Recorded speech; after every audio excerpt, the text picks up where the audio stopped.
21, that's prime time. 94 with the touchdown. That's two numbers, make your crew wonder how the heck did I get stuck now? If Slack just is impacting, I'm sick, jacking data recovery. Compin Sherman's got you squirming like Steve Irwin on Discovery. Rest in peace. My envoy sends Rob Roy and Ewan McGregor, not Undertakers. Habib's knees, please better believe that my oats still mill like Quakers State. Cause we got three wise dudes in three countries that are spitting on the mic. Never thought I'd be doing something so radical like preaching in my life. Cause it's a little bit of tricky tempo, no bars, let go, trying to get more clients like my name was Brad Renfro. Push pull requests like it's full recess. Data on Kubernetes community makes your skull keep fresh.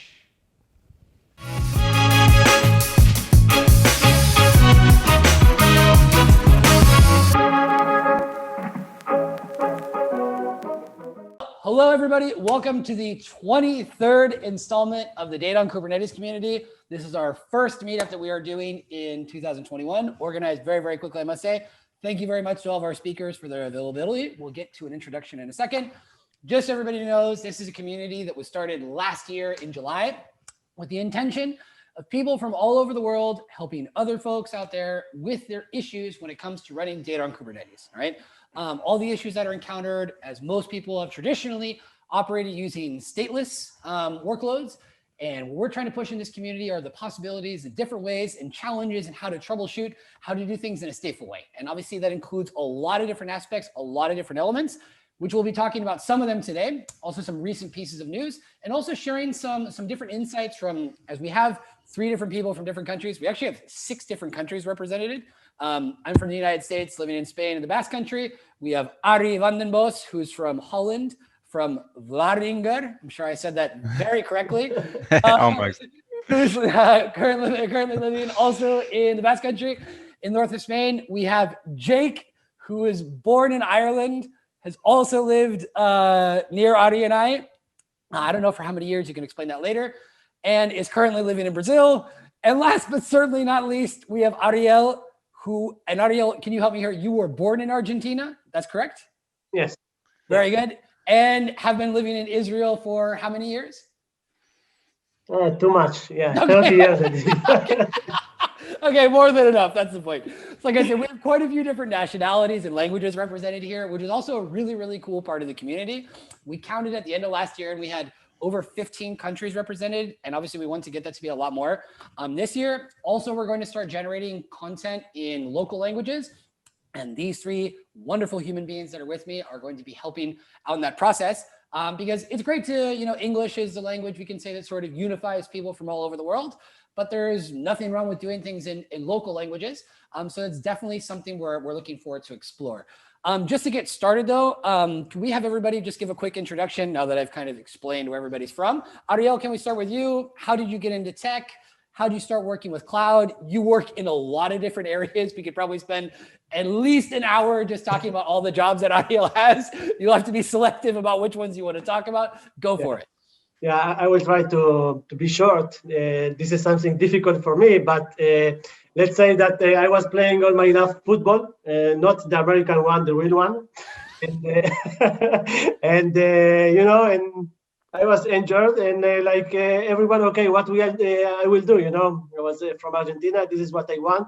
Came to Israel and I started to programming C++. It was the beginning. Was very boring, writing 2,000 lines and not seeing anything. So I moved to the web, ASP, VB, .NET. Then I moved to the data. I love playing with data. This was the really beginning in Israel before, I think, 20 years. Data warehouse, BI, and I had the opportunity to work in the big companies here in Israel.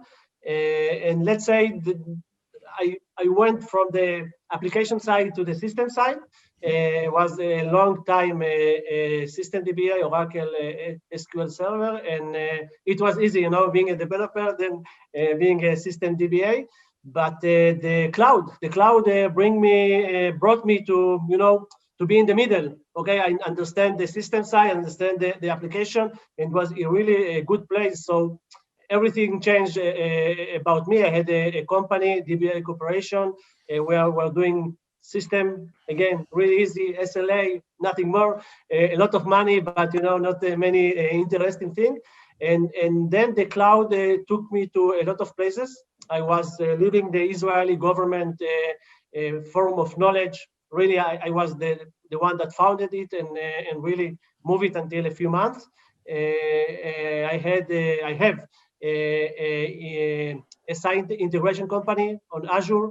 It was sold after 6-7 months, and I hope to sell it again. But we will talk about it.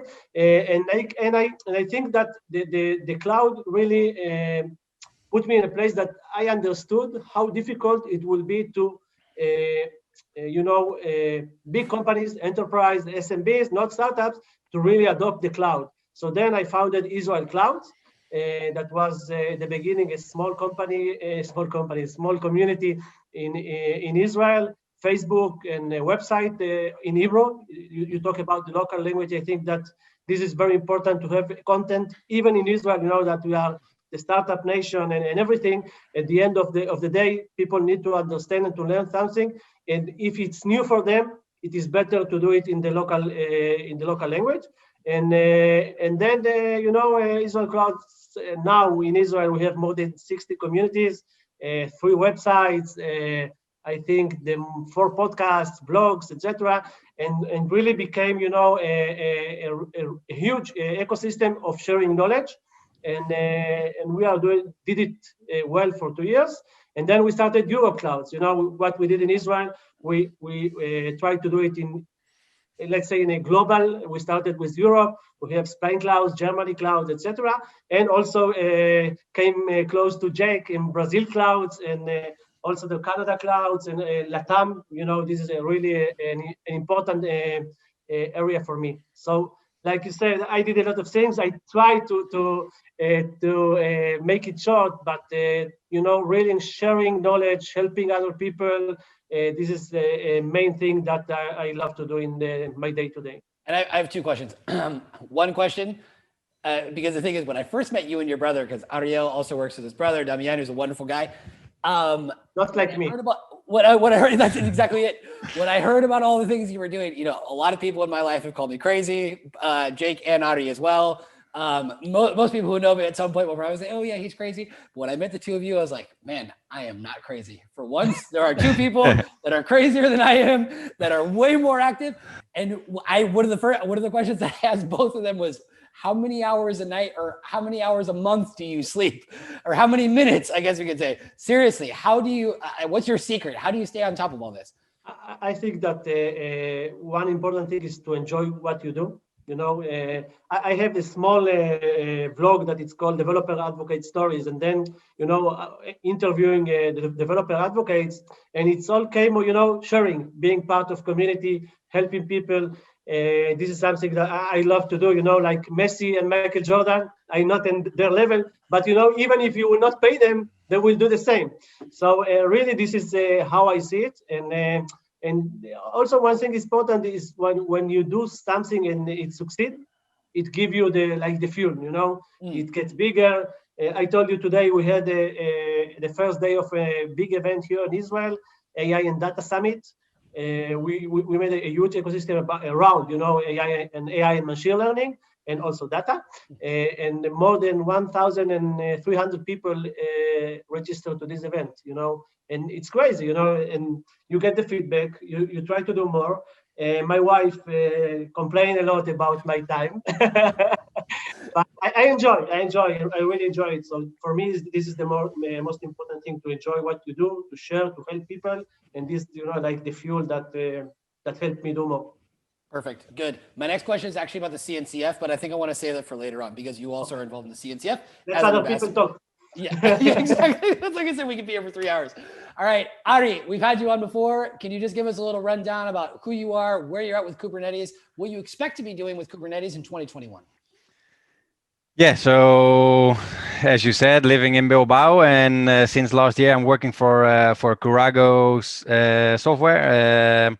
It's a software company, Kurago, developing software for industrial companies working with sheet metal parts. So folding metal, cutting metal, and that kind of stuff. And Kurago is one of the first companies that is trying to innovate in that business, right? So to move that part to the cloud. So in 2016, I started seeing the light, just like Ariel said, in a way, by getting in touch with the cloud, and a whole new world opened and everything made more sense, or at least I felt pretty home in that environment. Very, very good, pretty good.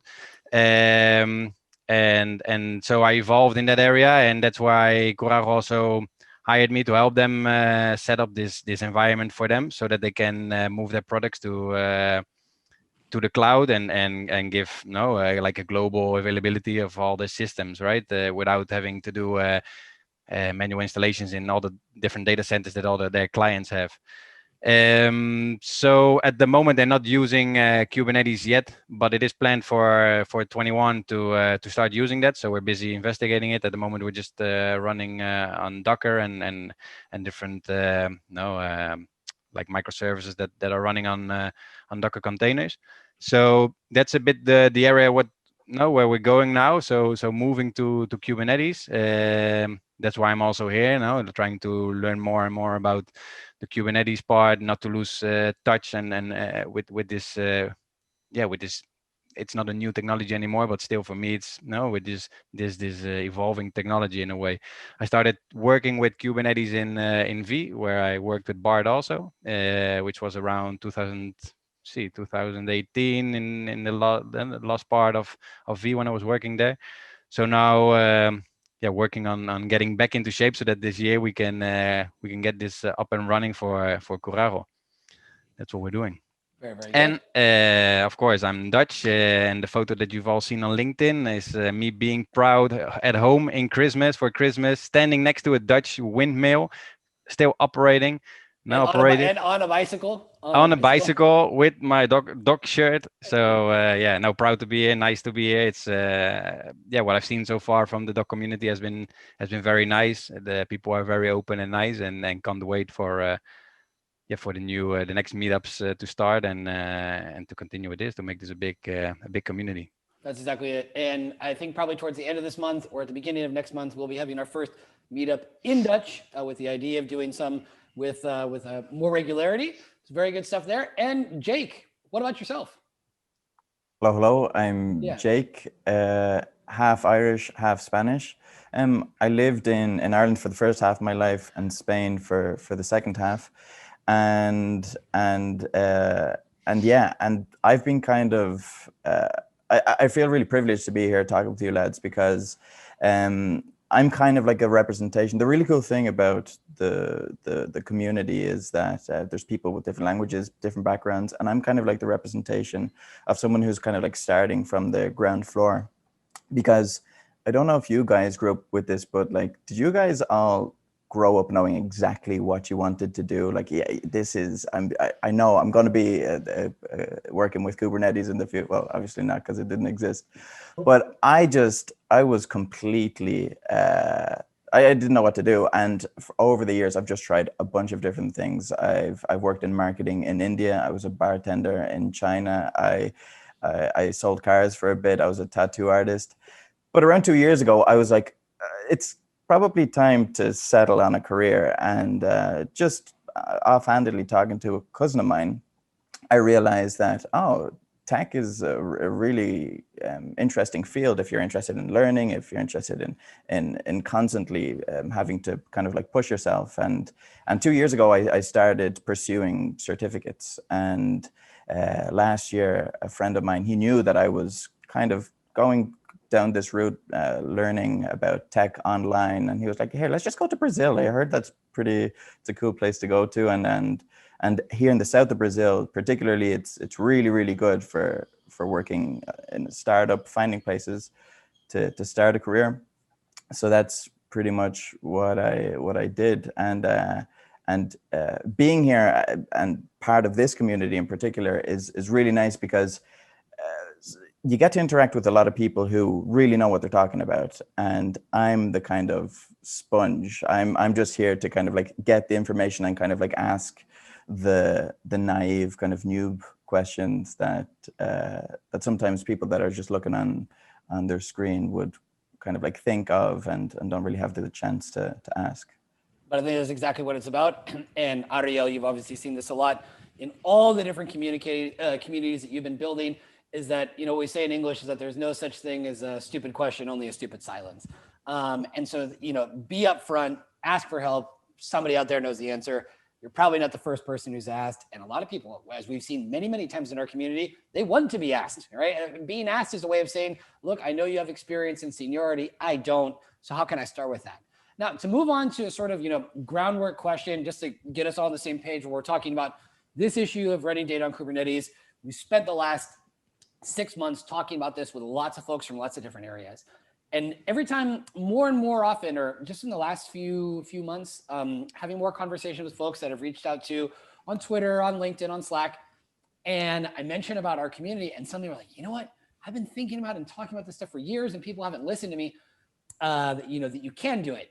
However, something that I've been also having a lot of conversations about regarding running data on Kubernetes is very much that there has to be a business case, right? As wonderful as the technology might be, as cool as it might be to do this or to do that, unless, you know, as we say in the US, if it doesn't make dollars, it doesn't make sense. I'm just curious, Ariel, in your experience in Israel, do you hear a lot of debates around this subject about, yes, you can run data on Kubernetes, no, you shouldn't, this person says yes, this person says no? What are the right circumstances or conditions in which someone should consider it, where it does make sense from a business perspective? What's your experience been there? Yeah, I came, you know, from I had a lot of time on the data, you know, database. So if you tell me to put my database on Kubernetes, I say no. Sorry, okay? But this is, I think, that the main statement that you have right now. I don't think it's not only in Israel, you know, around the world. It's not really, we are not really yet there, okay? Also about the mindset, I don't know, maybe the technology can be there or not, but I think that the mind, the state mind of people is really what, you know, they are scared or putting data or databases around this area. So I think that if you look a little back at the, you know, Kubernetes is not here one day, not 1 year, a little more. But it's like in every technology, also with cloud, it's, you know, the adoption. You start, you like say the crazy one, us. You start before other people, and then, you know, came a few more, and then is the mass. And when the mass came, okay, so we are in a good place, and now let's, you know, let's move on.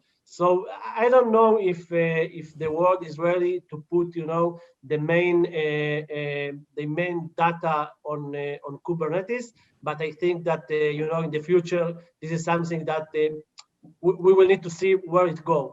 But I am talking with a lot of people in Israel and other parts of the world, and I think that we are not yet there. If you see also the adoption of Kubernetes in general, you know, more the startups are going there, and the technology companies, and not the enterprise with all the legacy and you know, and the history that they have.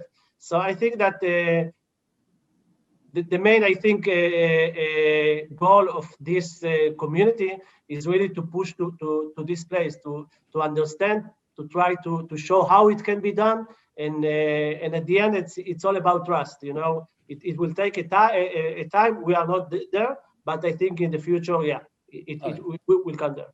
This is a good point. And like you said, that we see a lot of startups that are more, let's say, open-minded, or as you said, they don't have the baggage, the legacy, that they've spent years and years and years building up a system. You know, I've got 50 DBAs who've been working on this in this way, and I don't want to change it, or have all my my IT ops people working in a certain way. So a lot of it, you know, we have these conversations again and again. It's culture, it's mindset. As you said, you've got to have the right mindset. Another thing as well too is that, and now I can jump into my cloud native question.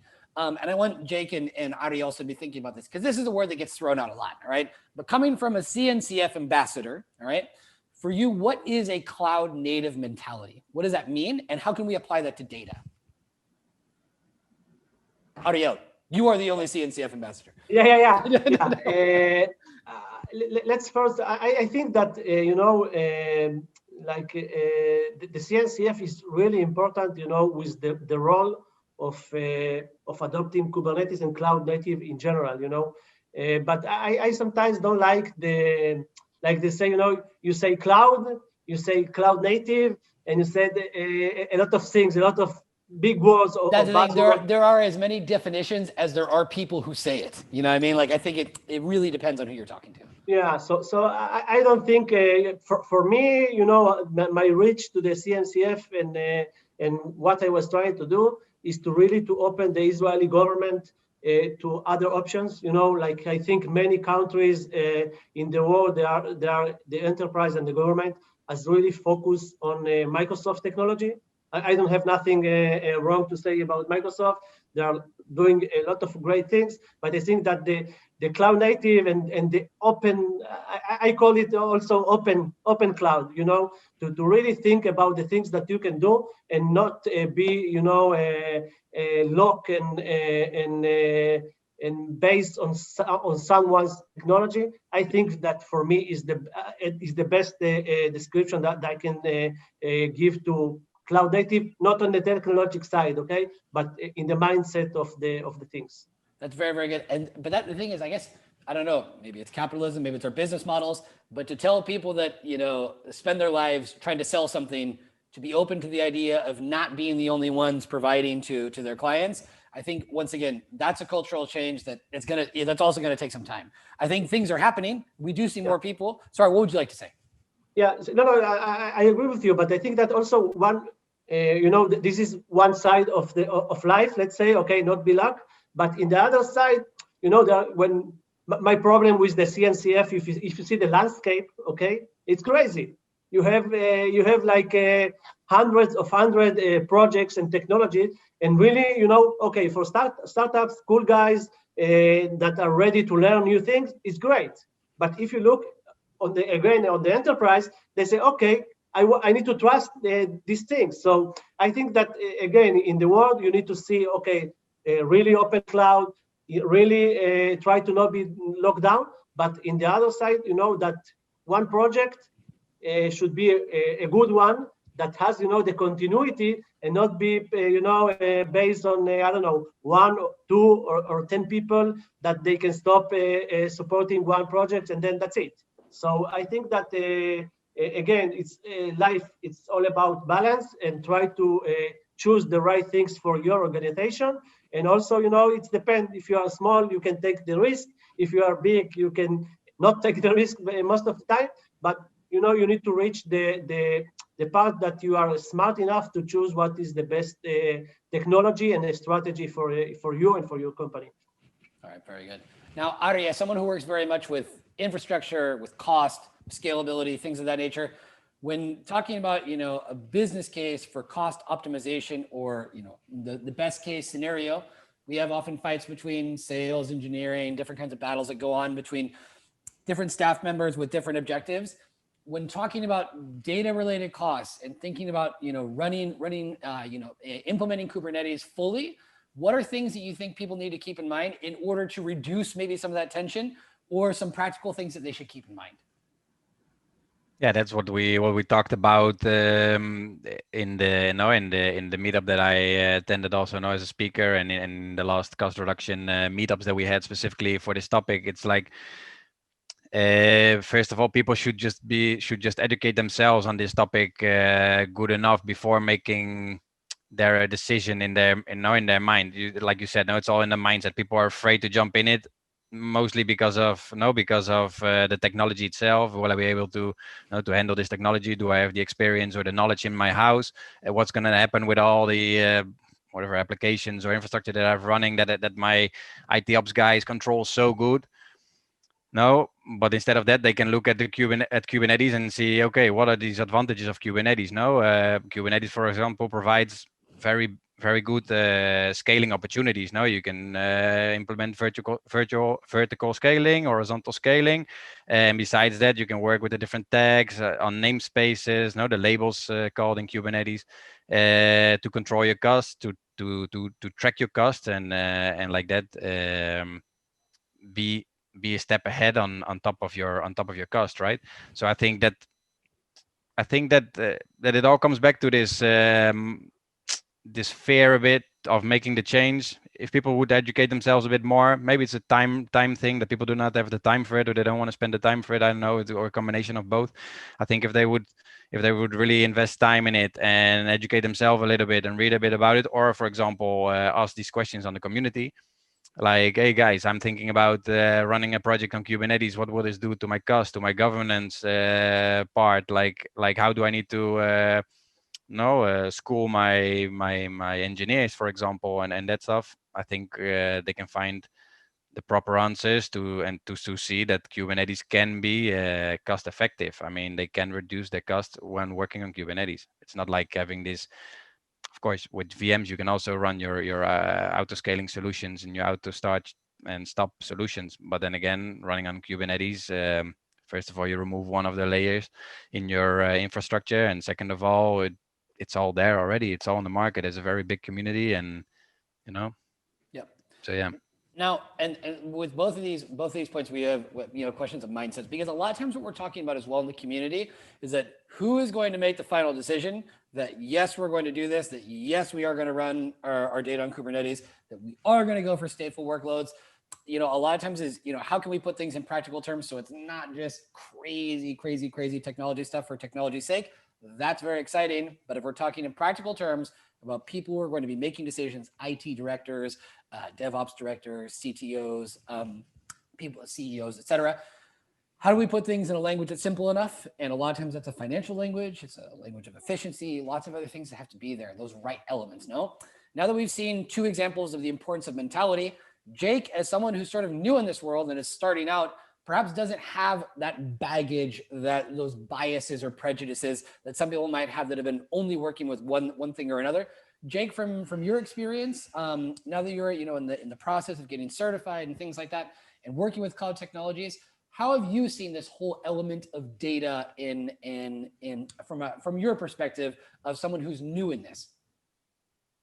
Yeah, so when I just recently, like a few months ago, I started going for the Kubernetes administrator certification, and what kind of the difference of once you like dive deep into Kubernetes comparing to other technologies is like, whoa, this is actually very, very complex. I mean, I'm not taking away complexity from AWS or like cloud providers or any other type of technology. But I mean, the mammoth project and system, which is Kubernetes, is just incredible. So the thing is, when you think about your personal application, your personal company, and you think about applying it and being cloud native and completely moving in and using Kubernetes, there's so many more ways to do it wrong. There's so many more ways to pay more, and there's less ways to do it right. So since it's a complex thing and a complex system, you really just have to start off, I would probably say, by just knowing exactly what kind of data do you have, what kind of value are you creating, and like, does it make sense for you to be does your data need to be on the edge? Are you losing customers because your latency isn't there, or what is it? What understand your product is what I'm trying to say, and then at the same time understand the technology to be able to get the best out of it. Because if you just go on like any like Twitter thread and you go into like the debates about the 100% cloud or serverless, or you always hear people saying like, but it's you're never going to make money on cloud, or they're just going to suck you dry. And it's like, well, maybe you just don't know how to use it properly. And like, I'm not saying that that's bad. I mean, it's difficult. It's difficult to know how to use it properly. But no, but I think it's a really, really good point. And I think that there's such a rush, and we live in an age where everything's plug and play. Wouldn't it be so wonderful that all these things could just be plug and play? And it's something that we've talked about many, many times, is once again, culture, mindset are not things that are, that happen with a click. Those are things that are built, that you need to allow the proper resources for that mentality to be there. whether it's, we're going to have a great talk. I'm really, really excited in a couple of months about policy. All right. About having good policy, good governance, security from the very beginning, not something that's only to be added later on when you're trying to seal around and the investors start to ask a lot of questions. These things need to be from the very, very beginning. Now, changing subjects a little bit. Ariel, how many Slacks do you have open normally on a given day, considering Israel clouds, Europe clouds, Spain clouds, all these other clouds we mentioned, a lot of other stuff in Europe. I'm just honestly curious. Do you know how many Slacks you have open every day? No. I think that we have in Israel more than 60 communities, and I stopped counting. Yeah, I think that it's also my problem. I think that is that you know, I follow the community. At the beginning, we were just a Facebook community, more than I think we were 2,000. And then someone told me, why don't you have a WhatsApp group? And I said, okay, you want WhatsApp? We have WhatsApp now. So it started from Israel Cloud AWS. Now we have like 5 of them, and Israel Cloud Azure, Israel Cloud, you know, and it starts. And then we move to the AI world. So, okay, you have data science, you have algorithmic people, and even, you know, when you talk about FinOps or cloud economy, you have the you know, procurement people, the CFOs, and the other side, you have the FinOps. And, you know, this is not the same language that everyone speak, different things. So I think that I have 2 phones. One, I have all the groups, and one is for my personal use, let's say, just to talk. And yeah, you have when I do the restart about the computer, it takes me 1 day to open it. Okay, good. But this is, I figured you'd be the perfect person to ask. So with the Slack outage that happened, right, with all these, I'm saying, how was your day? You know, how did that go without having access? It was great. You had a real day off. Yeah, your wife, your partner was probably very, very happy. Yeah, but I think, but this is, you know, this is a really important issue that happened. You know, we say, you know, like cloud or Kubernetes, you know, new technologies, things like that, and we try to say that I believe, you know, the cloud is more secure than the you know, the on-prem of most of the companies, right? But you know, problems will happen. Even, you know, when I believe that Slack has many smart people, but you know, at the end, faults will happen, and things will go down. And I think that that, you know, this is something that we need to live and be prepared. Also, you know, we are talking about our companies, our system, our everything. So from one side is, yeah, to be aware of that, but then again, you know, it's all about trust. It will happen every day. Obviously, it doesn't happen, so we will have problems. But again, I didn't have the time to read what's happened there, but I believe that they will talk about what happened and then how they fix it. And this is something that also other companies will understand. I just want to think about what Jake said in the community. Really, when I started the Israel Cloud, there was an operation, something, a community.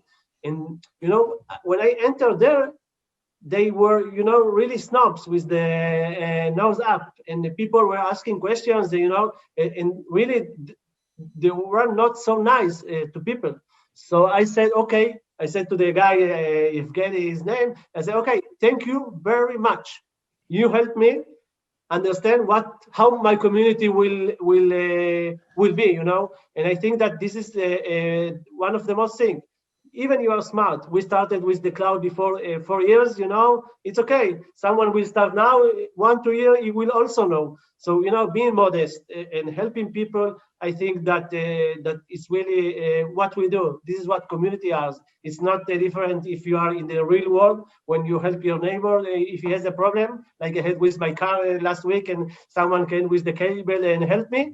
And the community, if someone asks a question, you want to help them answer. And I'll tell you the truth, when we started Spain Cloud here, we also WhatsApp, and someone asked a question, and we didn't have enough people. So I go to Israel Clouds, translate the question, they answer, and then I translate back.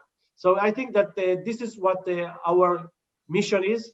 Our goal is to help as many people with their job, because with their day to day. Because there, you know, I always say that for me, when I help someone, I get more than he get from me. And really, at the end, you help people keep their job, be better at their job, and this is what people need.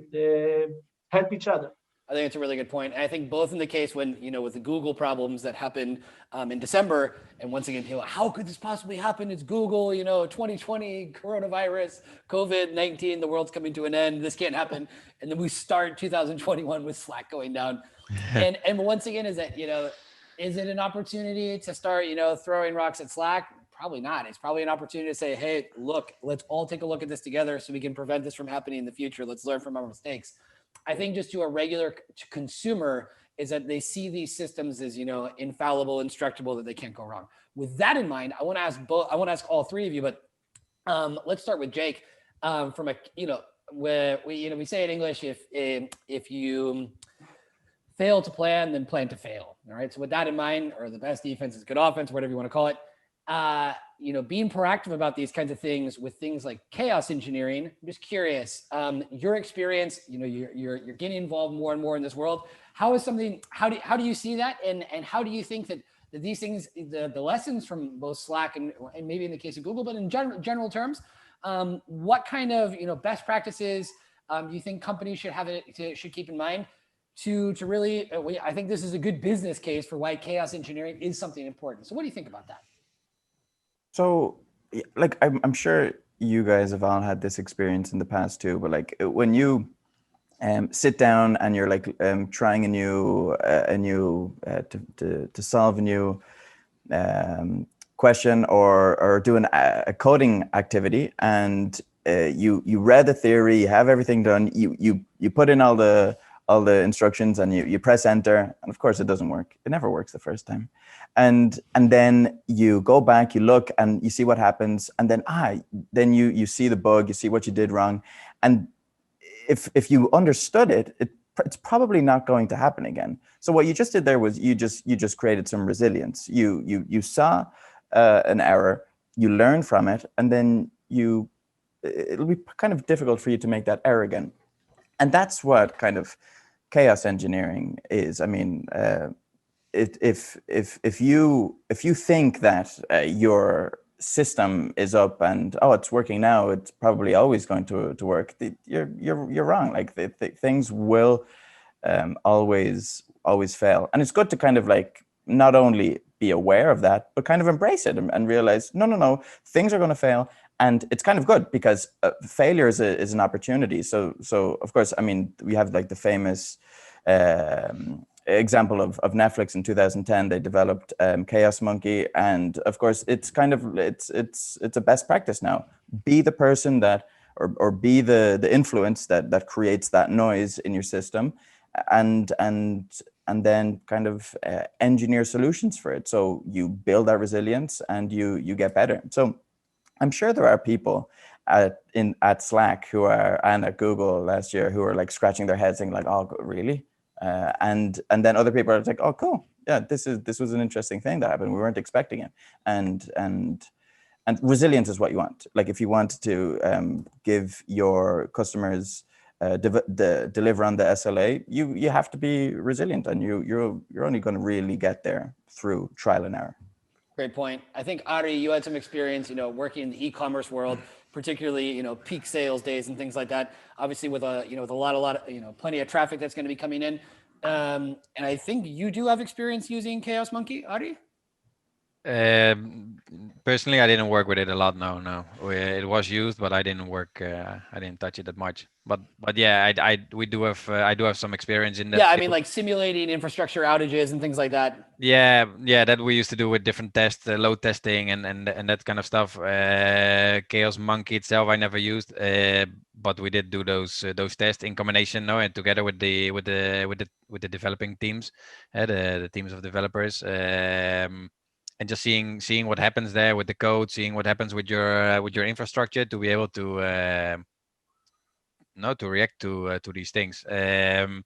That's what we're doing right now also at Kurago. Everything that we're setting up is, we're thinking about it the way we should think about it. We're trying to implement all the best practices.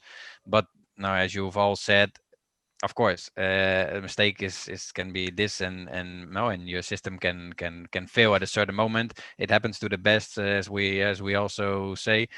And that's why I think it's important also to not to. I mean, it's the same with WhatsApp. No, when WhatsApp fails, everybody's like, WhatsApp this and WhatsApp that. How can they do this? And I missed my whole life and whatever. I mean, but we're all humans, and at the end, of course, it's running on computer systems, but it's a human who has created it. No, so the best you can do is what Jake also said. Try to debug your code at the moment that it fails. You fix it. You learn from your errors. Of course, document your your changes that you make. That's also a big one, and like that, you're better prepared. In my opinion, it's it's especially for these platforms like Slack, where you get peaks, or e-commerce. Nowhere in the business where my previous company worked in, like you get a lot of peaks, Black Fridays, Christmas, different special days, and Slack will be the same. And look at what happened to Zoom also in the beginning of the year, and all these with the Corona crisis. They all had to scale up big time. There were problems here and there. Teams had to scale down the quality. Microsoft had to scale down the quality and everything. So no one is prepared for really big jumps and hops and whatever. So yeah, we can only learn from the errors or the mistakes. They don't have to be mistakes, or from the things that happen. To say it like that. No, Okay, that's fine. Good. Ariel, do you have any personal experiences of having, a catastrophe that perhaps could have been prevented with better chaos engineering? No. Not one. But you might know somebody. Maybe your brother. I can tell that if you talk about really chaos engineering, AWS announced in the last reInvent AWS Fall Injection Simulator. I think that is the name, and they give a lot of focus on that. It's based, like Jake said, about the Netflix, CodeMonkey, or whatever it's called. But I think that building a platform for thousands of people, even more millions of people that are using, the mistake will happen, and you cannot close everything. I remember that I was a developer. I was very angry about myself and my team when they made a mistake. I say, how, why? And but in the end, you learn that it's happened.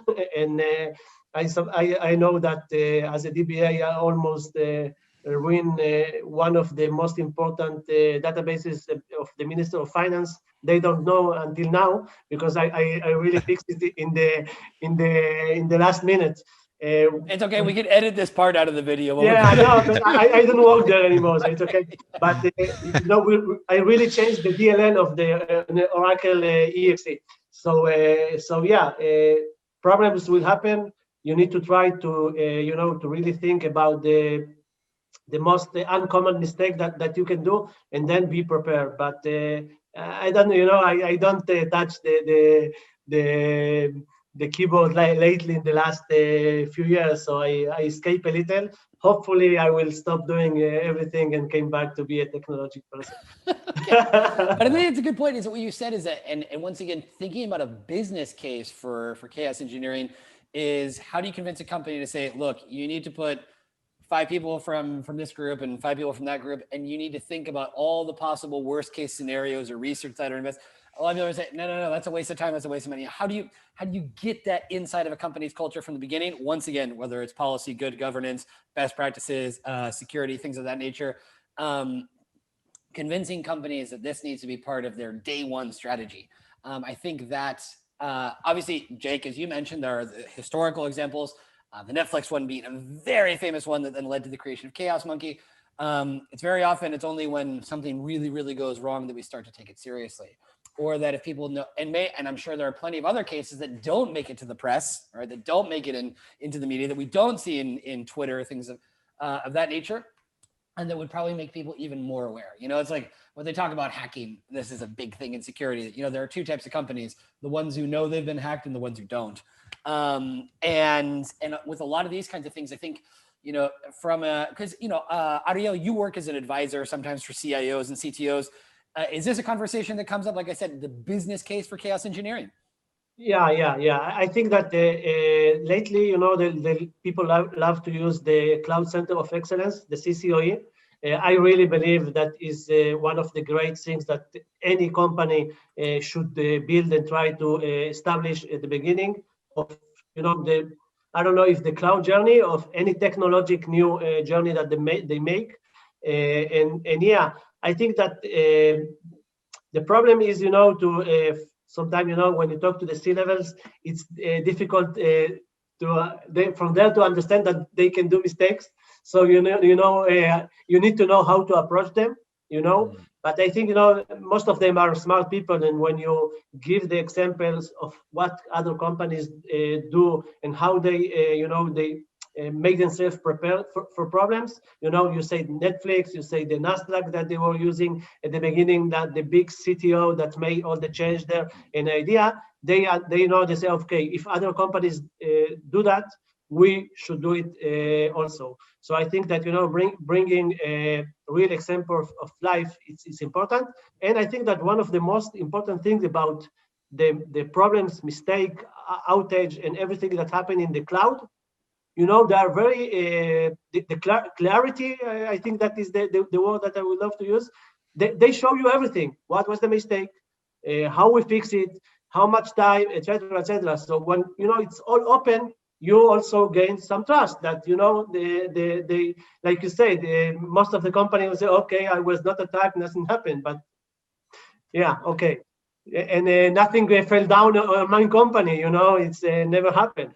Or I didn't see it if it did. And then like I said before, no. Yeah, no, but it's true. And it's funny is that, like, in terms of life lessons, something that I learned very early from my dad is, like, if you made a mistake, raise your hand as quickly as possible and say that you did it and own your mistakes. And then, like you said, then you gain trust and you show responsibility and maturity and confidence that you're human. Like you said, that when you get in the C-level area, that's tough. There's a lot of pressure. There's a lot of pressure to start pointing fingers. There's also a lot of responsibility, almost in a, I often think of a military structure. The commander accepts responsibility and doesn't start pointing fingers at other people.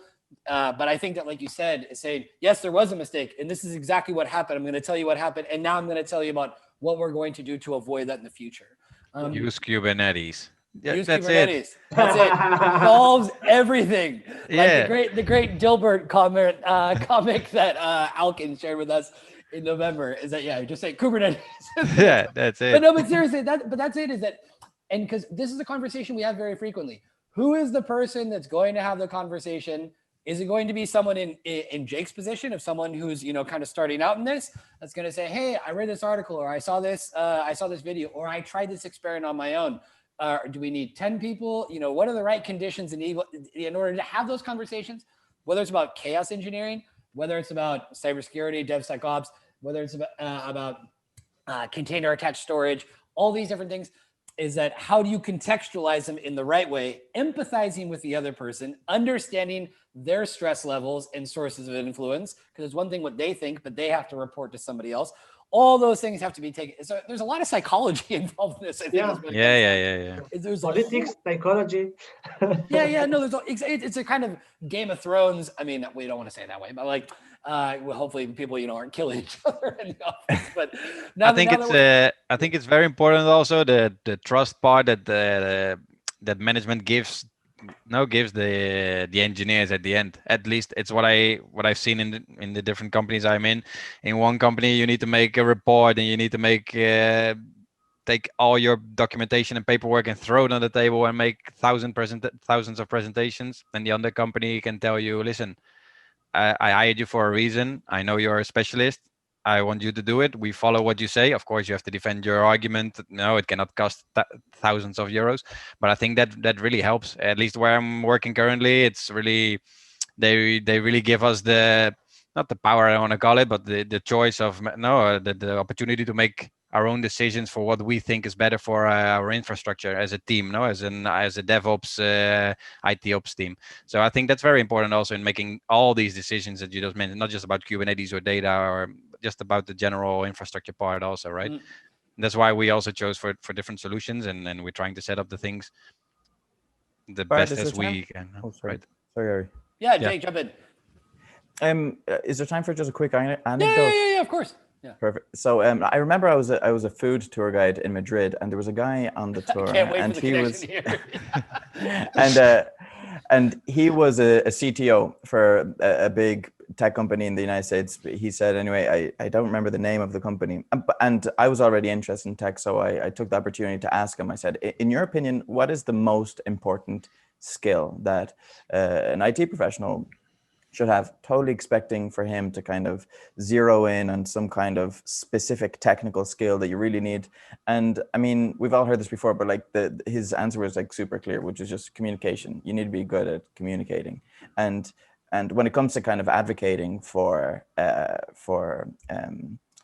chaos engineering, if you are a proactive IT professional and you're like, I'm kind of learning from these experiences that all these other big companies have had. Maybe my company hasn't had it yet, but I want to be able to look at what would happen. How much money would we lose if we didn't look at these things? And if you are good at communicating it, just putting it in a nice presentation and talking directly to your manager, they don't need to know everything that goes into the little details of what could go wrong, but just say, this is the kind of money that you could lose. This is the things that we need to do. It costs this much. It's really, and if you kind of like communicate it in a nice way, in an easy to understand way. And I think it's a really positive sign on, seeing Jake, because as someone, Jake, you are in your 20s still, that's correct? Yes. Officially, I've got one more year left, 29. Okay, that's good. No, but I'm saying it's a really, really good sign, just because I think that what I was going to say about that is that whether it's knowledge of sales or business knowledge, I think a little bit can go a long way. And it's totally understandable that many people are like, look, I went to university to be a technician, to do technical stuff. Everything's got to be technical. And that's okay for some roles, but generally the higher you get up and the more influence that you want to have to understand the other side. And we always see these conflicts between tech and business. But I think with that mindset, and Jake, as you also mentioned that you sold, I'm going to get this mixed up. I'm going to end up saying that you sold cars in a bar in India, but that's not true. But you've had lots of other jobs. And so those things are very, very positive to influence that kind of mindset and mentality and empathy that's necessary to make these things work. Ariel, would you agree that what the tech side needs more is maybe more business, or that the business side needs more tech, or we just need more communication in general? I think that, yes, communication is one of the most important things that you need. I think that what cloud really did to the world is two things. One, allow a lot of technical changes that were not be able before. When I was at the beginning of my DBA, you have one Oracle or SQL Server every 4 or 5 years. Now hundreds of services every month. Every 5 minutes. Yeah, it feels like. You cannot follow. So this is one thing. But the second thing is it's really connected, and this is how I try to establish when I go and consult to the companies how to establish the CCOE. Is say, okay, before 5 years you were a CTO, CIO, you have a good life. It was easy. You need to buy storage, you need to buy servers, you need to buy I don't know what else, physical things. One every 1 year, 2 years. There was not need to be on the technical side and all the changes that happen now. What now, C-levels cannot be as technical as, let's say, Jake is. Okay, even me, I 45 in the last day of this month, and I think that the really understanding that you need to rely on your people, someone that Arie said before, is really important, because you cannot follow every changing in every aspect. So when I talk to them, is say, okay, trust your people, talk to them, try to understand. Like Jake said, okay, I go to Kubernetes and blah blah, but okay, tell me why. Look at the business cases that your company need to do this year, plan them, okay? And how now let's choose the technology that help you reach there the most, not only also the most fast or rapid way, but the secure and smart way, because there is a lot of gap that people need to catch in this mind. But really the idea of, you know, the C-level talking more to the technology people, even is, you know, in the middle ranges that you have, this is more important. And also, you know, the changes that happening in your role. You were an IT guy, or you were a developer guy, and now, you know, as a DevOps, you need to understand the system and also write code. And now you are a security guy, and the DevOps now are DevSecOps, you know. Yeah. You know, it's really not easy today for big companies to try and accomplish and do all these changes that they need to do.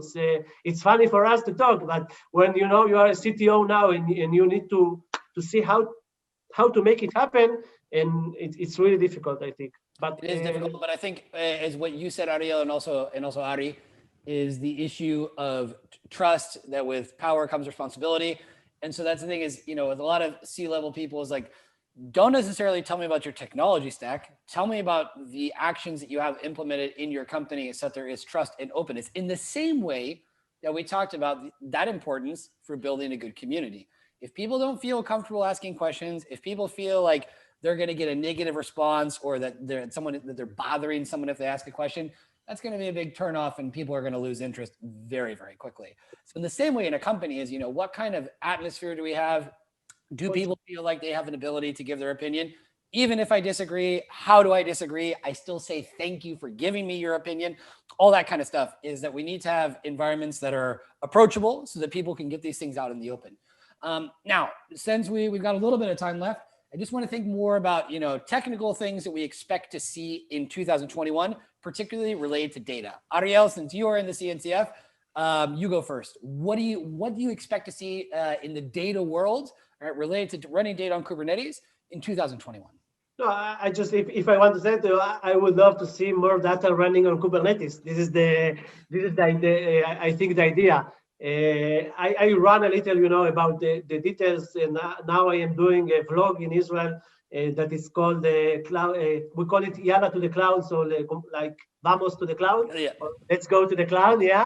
And we open really a cloud native series about this, you know. But when we started to talk about, you know, the topics that we will talk about, then we really went to the basics.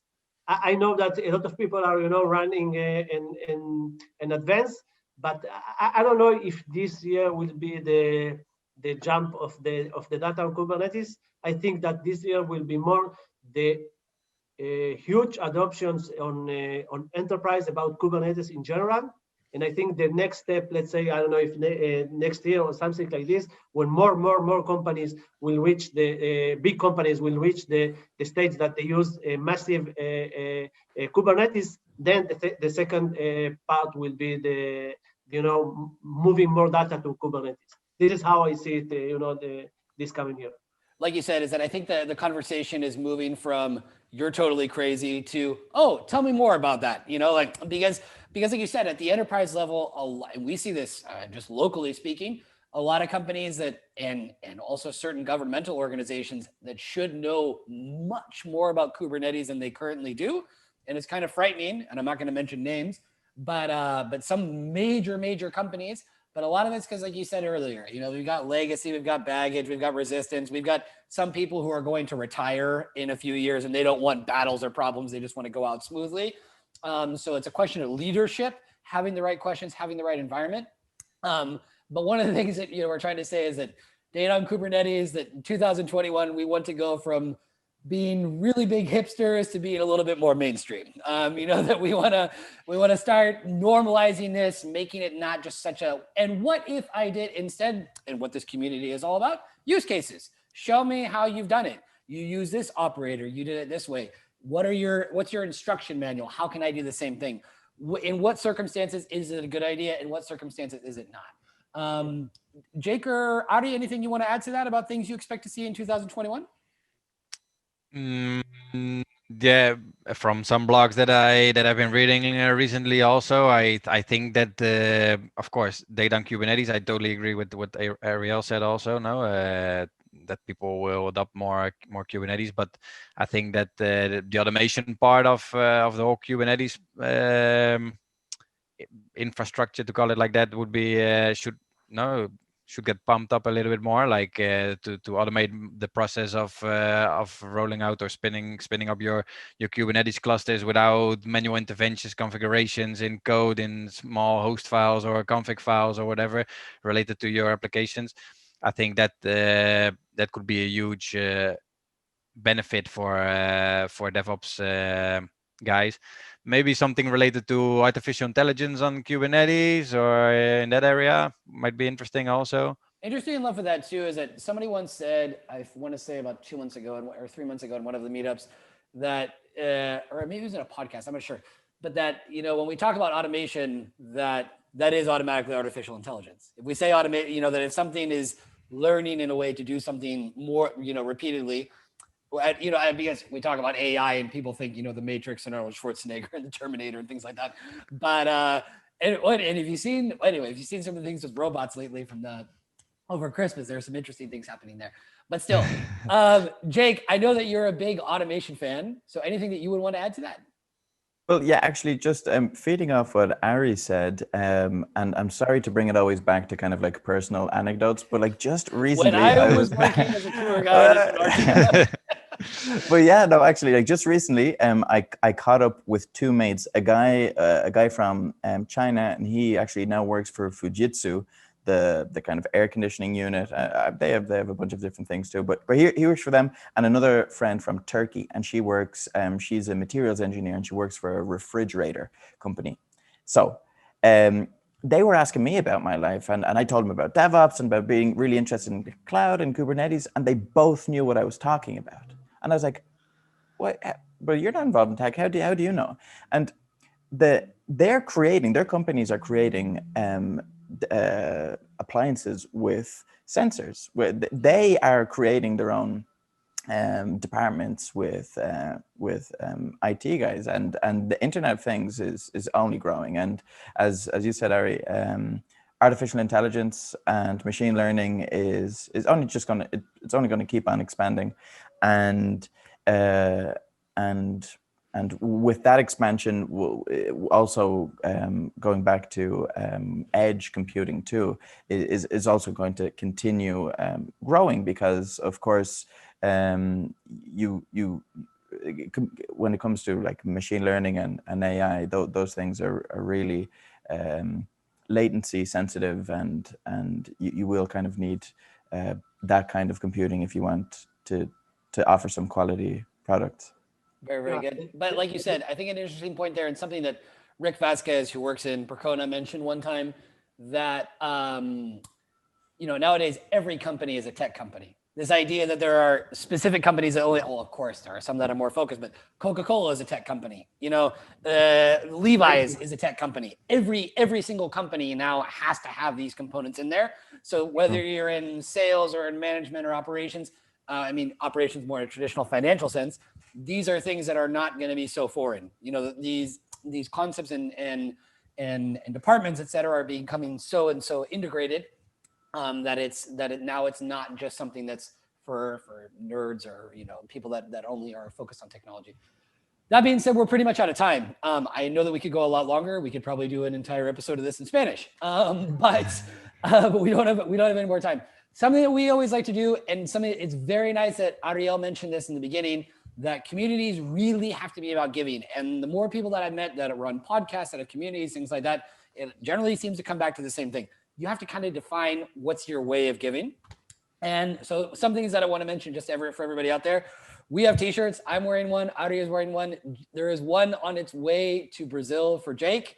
Ariel, I need to get your address to send you some to Israel. We do have I am t-shirts. with Marvel right now. You know? Oh, well, that's why you're a superhero. I mean, with as many, you are Slack man, with all your different Slack and companies. Like I said, we need to have another episode just to talk about, and we should bring your wife, Ariel, so that we can get her version of what the things are that you do. And how much that he sleeps. Yeah, and how much he sleeps and doesn't sleep, how many minutes. So yeah, like I said, we do have t-shirts. So if anybody wants one, just contact me on Slack, LinkedIn, Twitter, etc. We'd be happy to get one out to you. All we ask in return is that you take a picture of yourself wearing it. If you don't want to show your face, that's fine. But just so we can see all the different parts of the world where we're present. That's one part of it. As usual with every meetup, we always donate to different charities. And one that we've been working with lately is The Last Mile, which helps incarcerated individuals learn programming to have better possibilities of getting jobs once they're released. And this is a population that's been very, very negatively affected by the COVID situation right now in the United States. So we will continue to work with them, and we're very excited about working more with them, to be working with their developers, to be helping us with different events that we're going to be doing, with creating websites and things of that nature. So there will be a donation going out in all three of your names. You will see that on Twitter. And we always like to give our guests a little piece of original artwork. All right. Another thing we're going to be incorporating more is artwork, also music. If you play an instrument, or if you know somebody does anybody here play an instrument? Jake, do you play the Ilian pipes or something Irish? No. Not yet. It's on the bucket list. Okay, it's on there.